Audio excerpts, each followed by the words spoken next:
anymore. I'm just Good evening. Welcome to Larry Rinker Golf Live. Hope you're having a great week. I'm really pleased to be joined tonight by my good friend David Orr. And David, always great to have you on.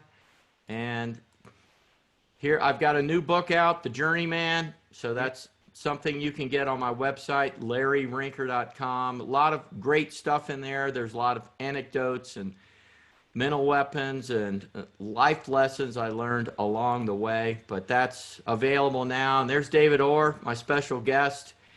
If you want to find out more about David, you can go to flatstickacademy.com. But David, always great to have you on the show. You're in the book. You made the book. really all right. Yeah, because when you and I were at Core Golf in Orlando at Orange County, I really felt like you and Sean Foley and James Lights, and when James Seekman came in and did a short game seminar, the four of you made me a better teacher. And I learned a lot from you guys, and I still love trying to figure out how students move the putter intuitively and instinctively. And I'm always working on just helping them find that instead of just reading Golf Digest or whatever and trying all these. There's so many things you can try in putting, but you were the one that, kind of helped me to identify that, hey, they kind of putt with their right arm in hand, they putt more with their left arm in hand, or the arms kind of work together. And to me, it's, one of the things that I share with my students a lot is the 5 myths of putting. That you putt with your shoulders and you don't use your hands and wrist, and you keep the triangle. It's a pendulum stroke or rhythm, and you have to aim perfectly. And I love the work that you've done with Dr. Rob Neal to dispel these myths. The one that we can just totally throw out the window is the triangle. There's just no way, is there? Well, I haven't seen anybody so far. That's the disclaimer, right? So far, Right. I've seen anybody that putts with no wrist, no elbow, no upper arm or shoulder movement. Right. We think of shoulders as like there's nothing going on with the hands, the wrists, the forearms, the elbows. Like it's just this one rigid Right. movement, right? Yeah. So I guess in theory, if you wrote down on a piece of paper, it would look like that, but with human golfers and a nervous system, it doesn't work like that at all. No. And I'm always saying to my students, we know from 3D the shoulders move. We know from 3D there are hands and wrists. Very minimal. But how do we really tick?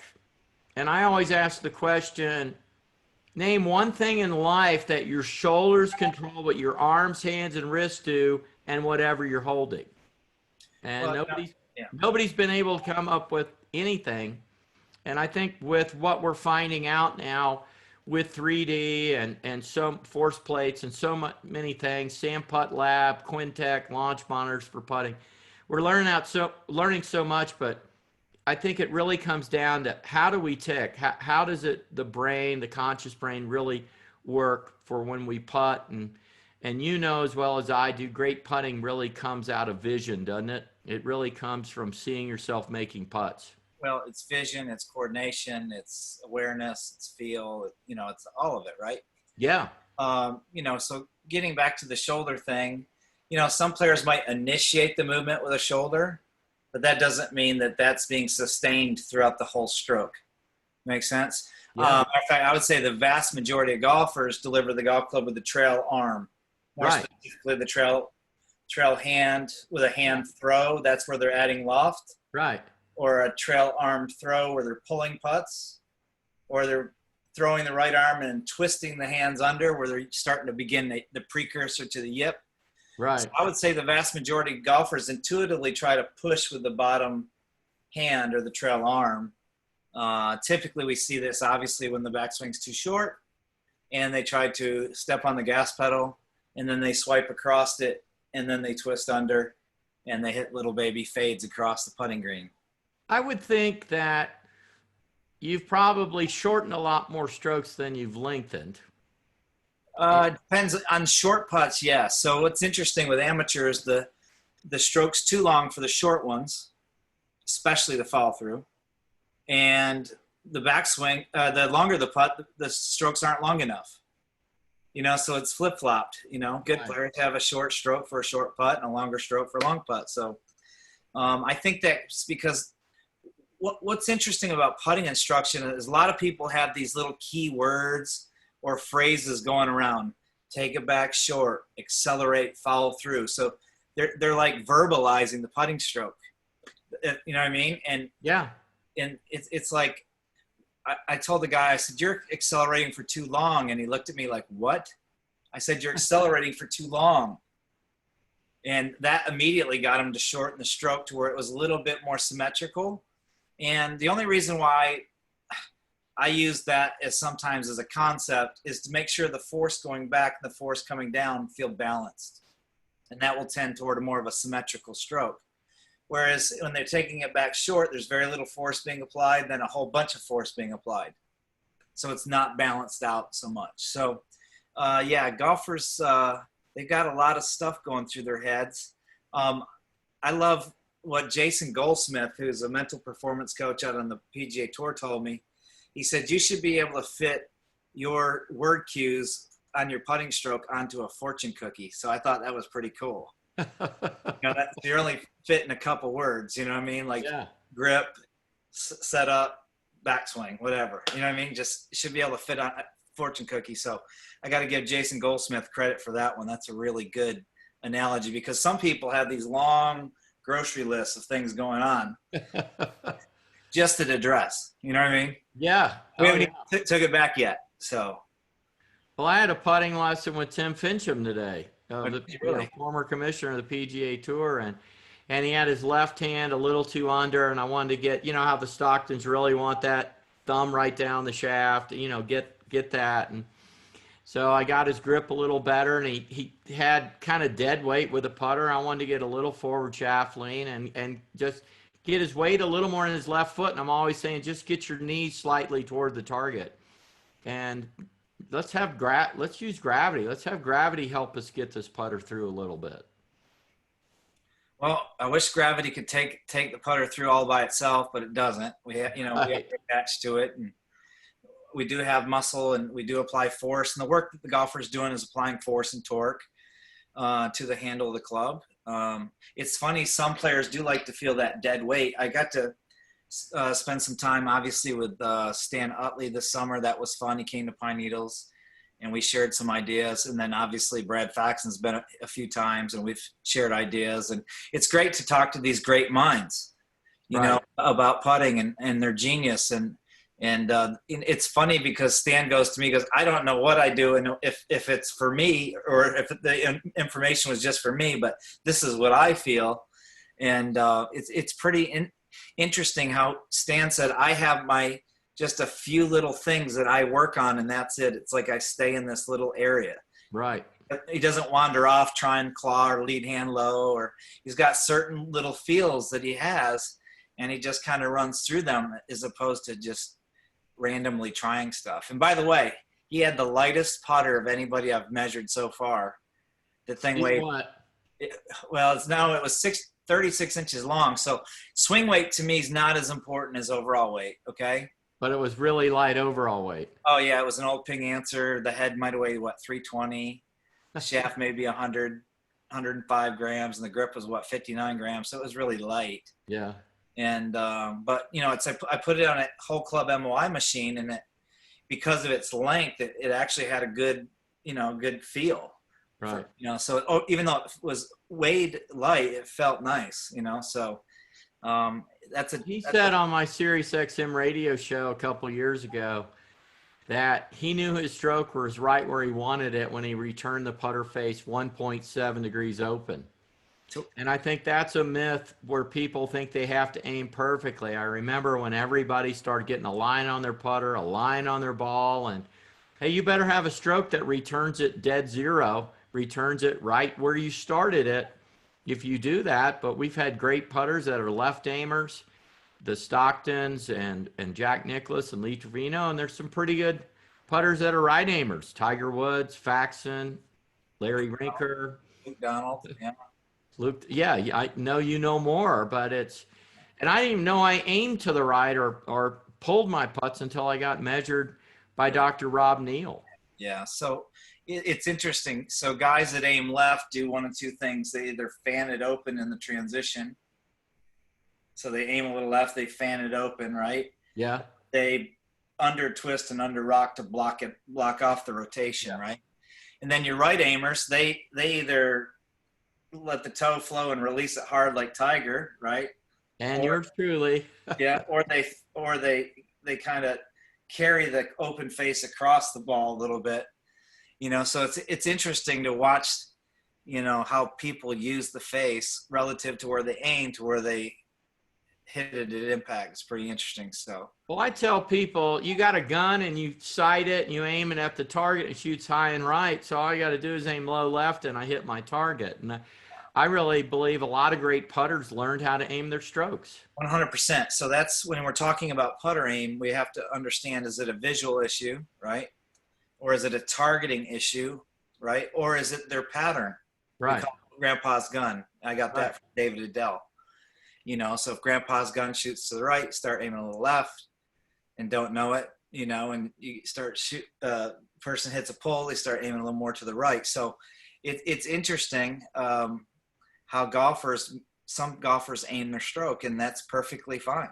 I mean, some of the best in the world, that's what they do. So I think one of the myths is we don't have to aim perfectly straight. Right.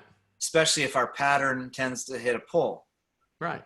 That makes sense? So no, because if you are a right aimer or a left aimer, if you pull your putts or push your putts and you repeat that really well, this idea that, well, if I aim better, I'm going to putt better. I know Jack Nicklaus worked on his alignment in 2000, and he putted worse.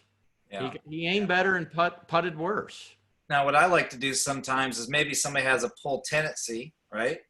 And they're aiming 2 degrees to the right, but I might reduce it a little bit to like a degree to the right or a half a degree to the right, so that the pattern's still there. You've just reduced how much change there is in the face between address and impact. That's something I might do. And, a lot of times when you do that, players will say, now the ball's coming off where I'm looking. And that's, after all, that's what we want. We want to be able to hit a putt, look up, and it's right where we expect it. It's not left of it. It's not right of it. It's right where we expect it. And then when guys start to really get that honed in where they're hitting it where they expect it, then they get really confident. They dial in the speed, and then you start seeing guys go on streaks or rallies. Yeah. Now we see Jimmy Walker cuts his putts and pushes his putts, and he's made a lot of putts in his career. And I'm really trying to help my students, and you help me a lot with this, just really helping them to, dial that stuff in. But you have your Flatstick Academy. You've had it, 3 years now, 4 years now? Going on, let's see. 5 years now? Almost 5 years. I've got too many articles and lots of videos. A lot of people don't understand. They're used to a sequential list, like how to, like step 1, step 2, step 3. My website's not organized that way. My website's more like a mind map where, okay, we've got this mental state, and then what are the things that are connected to mental state? Attitude, belief system, confidence, directing your attention. Like it's more of a network or a chunking of information. So I get people all the time sending me nasty emails saying your website sucks, can't follow it. And I'm like, dude, it's like an Apple iPhone. If you want to take a picture and you see the icon of a camera, don't you hit that button? Absolutely. And then it asks you for photo, video, or slow-mo, right? Right. So it's almost like, I joke all the time, it's like we've been trained to think in sequence, 1, 2, 3, right? A, B, C. And I find people that struggle with putting mentally are those people that have to have lists. Yeah. I can remember giving a lesson to a guy, and we gave out manuals, and I'm going up and down the line in a group lesson, and this guy literally had the manual on the ground, page 1. And he says, well, you didn't say that here. You know what I mean? You right. know, I mean, it's like, dude, wake up, dude. So I think people that are very analytical and sequential struggle, where people that are creative and connect new ideas to old ideas and can be a little bit more holistic do well with putting. I'm not saying right. people that are sequential can't putt well. It's just sometimes they have a tendency, there's too many things to think about. Yeah, too they're long. doing too much, but the bottom line is we work with students that want to improve. So, 100%. so what are the skill sets? What are the things to train that are going to help people get better in putting? We obviously know they've got to control the distance and they got to control the start line. But before that, you got to read the green. They got to read the green and they've got to control the focus and the mental and their confidence. They got to commit. They got to understand how to commit. I mean, just because you got a Scotty Cameron putter and a white belt doesn't mean you know how to putt. I like that. Yeah, so basically when somebody comes for a lesson from me, right off the bat, I'm going to interview them, ask them, what I can do for them today. And obviously they say, well, I want to make more putts and I want you to fix my putting and I want the right putter. And, they say all these little cues. And, what I'm going to do in the first 15 minutes is evaluate your skill set. I'm going to evaluate your ability to read greens, your ability to adapt to slope and speed, up the slope, down the slope. Are you hitting your start lines? Are you pulling or pushing them? And then obviously where you aim. So the 4 skills of read, speed, line, and aim. What's interesting is amateurs think aim's the first skill. Right. It's not. The first skill is you have to figure out the read. Which way does this putt break and how much? Right. The second skill is the speed. How hard am I going to hit this putt and how fast does this putt play?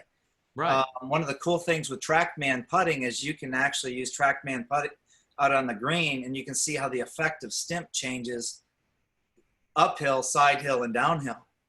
So you say the stimp is 11 on a 2.5% slope. The uphill putt might be playing the speed of like a 7.5 or 8 stimp. Whereas the downhill putt, the down the fall line putt might be playing anywhere from 16 to 17 stimps. So you've got this change in effective stimp, and that's what golfers struggle with the most. Right. Their putting is slope and stimp because they think putting simple like it is at putt-putt where the surface is a carpet and it's fairly level and there's boards and there's a windmill and there's a waterfall to keep their ball in play. Well, I'm good at putt-putt. Well, you know what? This isn't putt-putt because, the greens are constantly, changing in slope percentage. They're changing in shape, and then as these greens have gotten more shape, they're also faster. Right. So that effective stimp is a useful tool in understanding how to adjust to green speed.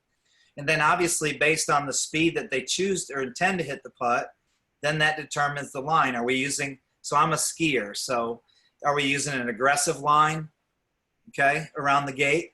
Or are we taking a high line around the gate? Or an ideal line? So it looks like a banana, right? So Right. your speed is determining the line that you take.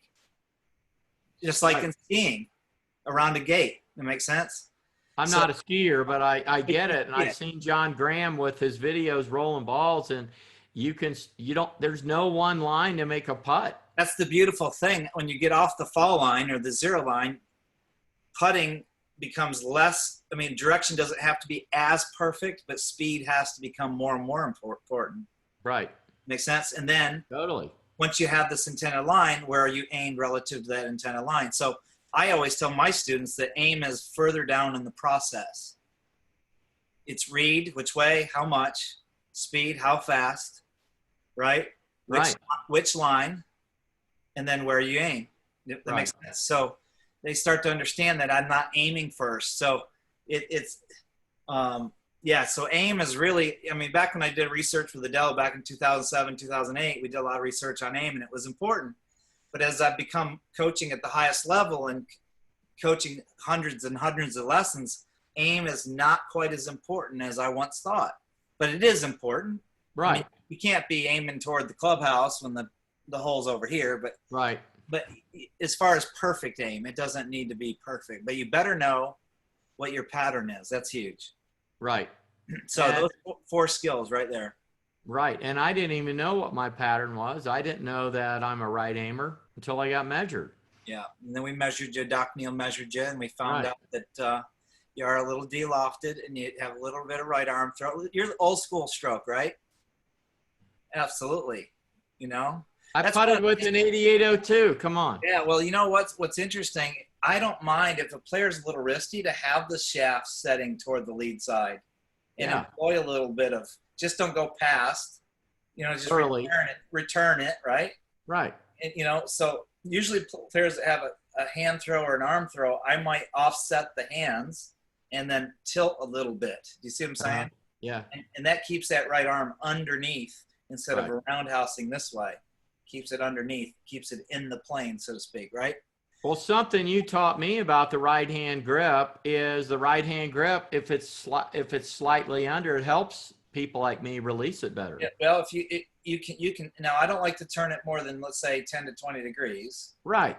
So I don't like it way under, right? Right. But I'm talking a little. Yeah. So it'd be like taking your V and pointing it towards your right shoulder. Right. Right. So it's changing where this pressure point is on the shaft. Yeah. So some players, that can help just a little bit. And then conversely, I don't like to see butterfly grips. No, I don't. Or the other way. And what's interesting is Runyon used to teach this, but with the opposing hands, Yeah. with the V's are towards each shoulder. But the problem is everybody forgets the second piece of that advice. The butt of the club has to be high. Because if you have it low, you get a two-way miss. Oh. So when you do the Runyon, you've got to make sure the butt of the club is up. Yeah, I'm always trying to get that left hand dead on, dead straight. I like the Stocktons. They talk about that left hand going at the hole, and if people are pulling putts, they need that handle slightly more forward, add impact. But it's so interesting. We've seen so many different strokes. You have Sam Putt Lab. You've worked with over 80 PGA Tour players. Probably more than that. I just stopped listing. Well, that's the number I had from. I think I've stopped listing them. It's just, I've worked enough. But still, on Sam Putt Lab, there aren't two strokes the same, are there? Not exactly, but I tell people it's like chocolate chip cookies. You put the same ingredients into it, but each cookie, the chocolate chips are in different places. There might be, the closest thing to consistency in chocolate chip cookies is Chips Ahoy, right? Yeah. You know what I mean? Right. So, but it's really understanding the pattern of movement, repeating a pattern of movement, Right. rather than as getting the numbers exactly the same. Right. So we don't see the same exact numbers from putt to putt, but you can definitely see a pattern of movement, right? Right. So that's kind of what I've been looking at the most is, what is this player's pattern? And then what are the pieces that need to match up with that pattern to make this thing functional? And that's a word I borrowed from my good friend Phil Kenyon, functional, AKA. Well, I know you've worked with putters. I've worked with some putters where from a technical standpoint, they're great, but yet they still don't make many putts. Well, it's interesting. I mean, there's different schools of thoughts on putter fitting. There's like 5 different philosophies. You can be fit for aim. You can be fit for your path shape. You can be fit for your rotation, your face at impact, or your ball roll. So, I mean, was that 5? So anyway, here's the thing about putter fitting, and I'm just going to be honest with the public out there. If you got fit by 5 different putters, I guarantee you'd get 5 different fits. Wow. Yeah, so there's some really good fitters out there. I know Bruce Rurick's a master fitter. He's really good. David Adele does a good job, especially when you get it from David. Some of his guys are pretty good, but you remember their philosophy is more toward aim. That makes sense? Yeah. Ping's putting app was more toward they said rotation, but it was actually path shape, like how strong your arc is, right? Right. So I think people have been misled that, okay, you're going to fit me for the right putter. Well, geez, we go to 5 master putter fitters right now, and you're going to have 5 different fits. That's where the industry is. Same thing with long clubs. People don't realize it. I was a Titleist staffer for a long time, and I got fit with my 9.5 degree, X flex mid kick, right? And then I go to TaylorMade, and now I've got a 10.5 degree with a low bend point, and soft step between a stiff and an X. So it's like people don't realize that you're not going to getting the right putter. How about getting a better putter, one with a better length, your best lie, your best loft, head design. Mallets, there's tend to be a push right now in the industry toward mallets, and not only mallets but heavy mallets. Right. Well, I was part of an article in the latest Golf Digest about that, and I was contacted, and they said, yeah, we found that mallets are performing better than blade putters on Sam Putt Lab. Would you like to be a part of it? I said, yeah, but I might have a different opinion.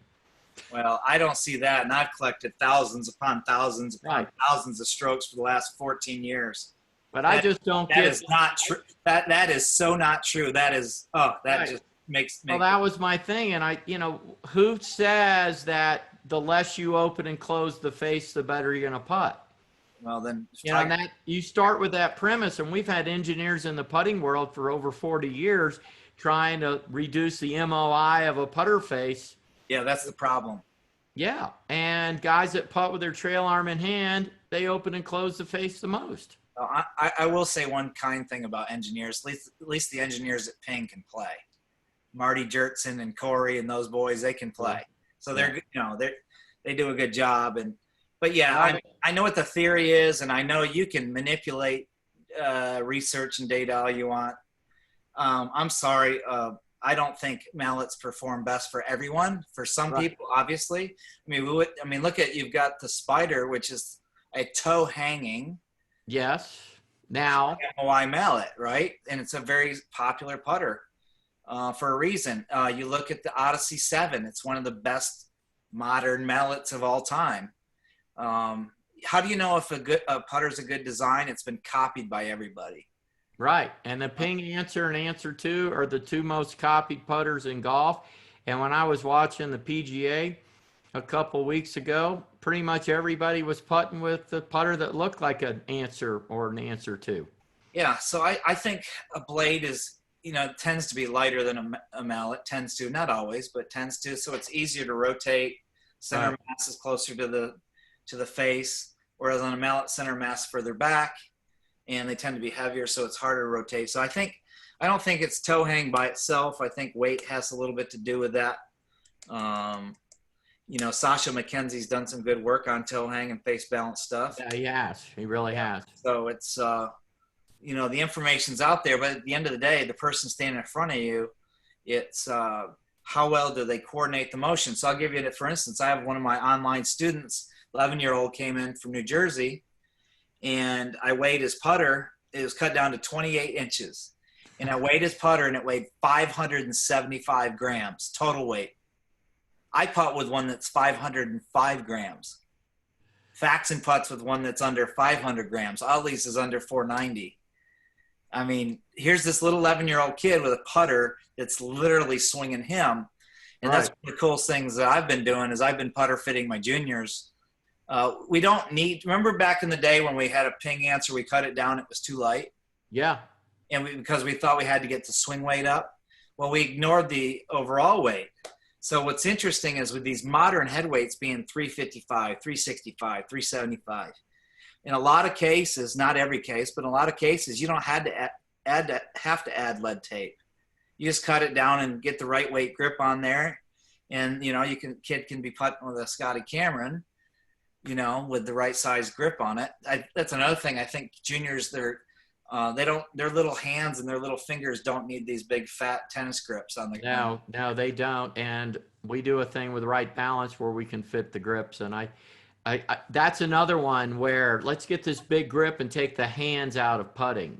Just another, to me, false premise. Yeah, what it does, it actually moves the hands further apart, not just this way, but also this way. Yeah. It's not just apart this way, but this way, right? So you're sitting there going, well, this will take the hands out of it. And now once they spread their hands apart, now their right arm's throwing even more. They're going to recruit something. They're going to. They are. So, well, David, it's been great having you on the show. I always love learning from you, my friend. And, if anybody wants to learn more about David, they can go to the flatstickacademy.com. And I'd like to thank my sponsors, Titleist, FootJoy, the Ritz-Carlton Golf Club Orlando, and the Red Sky Golf Club in Vail, Colorado. And David, I know you're at Pine Needles now, full time. You're there with the Bell family and love the Bells, and got your indoor studio going. And it's always great to catch up with you. You've certainly helped me to be a better putting instructor, and I thank you so much for that. Thank you, Larry. We've all learned from each other, and yeah, Pine Needles is a blessing to work at that facility and with that family for sure. So come see us, all right? All right, I will. You're listening to Larry Rinker Golf Live, special guest David Orr. Till next week, keep swinging.